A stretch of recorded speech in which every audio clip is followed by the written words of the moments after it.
hello सांग मैंने मोर mini blog start होटू तो मुझे आमर टे मार्केट को है जी माछपाई कहीं आज बुधवार अच्छी ना तो से तो ये जाकि माछ दुकान में पहुँचगलु देखो यहाँ रुकचाँदी आ रोई माछ भाकुर माछ मुझे गोटे भाई कहदेली दवापाई से आम काटिदेले भलसे देखो कुकुर बिना परमिशन न खाई बस नहीं एवं आमर पैकिंग सैला आम चलू घर को एवं मो बो तार पाचेरे ढालीदेला देखूँ ये है भाकुर माछ तो भलसे पानी धोईदेलु एवं नहीं आसली तो हलदी आ लुण टे देकी भलसे टे गोलैदेली एपटे बो कहली टे आमर मसला टे काटिदेवाई सी रसुण आ सब मसला टे बाहर करला तो है नहीं कि आमर करेन्ट पलैया जुगुरु तो शिलर आज मसलाटा हम तो मुझे आमर है नहीं कढ़ईटा बसईदेली तापर तेल टे पकईली लुण पकईदेली भलसे मिक्स करदेली हाँ तातीगले भलसे माछ भजा हम तापर ए आमर माछ को पकईदेली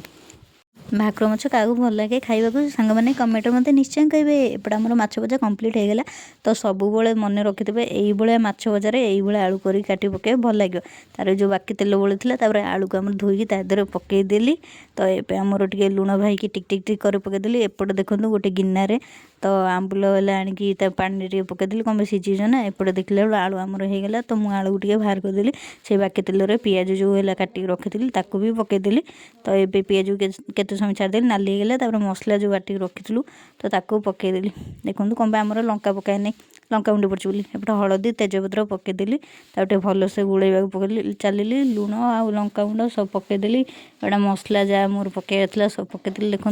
तो मसला टे आमर कषा लगे आलू टे है कषीदेली कषिकी देखो पानी एवं चलतु देदेवा पानी देदेवा तो मु पानी देदेली कलरटा देखो ये कलर पलि आसला आउटे कार ये धनिया पत्र है पका हुए कहे तो एपटे आमर टे आंबुल खटा है पकईदेली तो माछ पकड़ा स्टार्ट देखूँ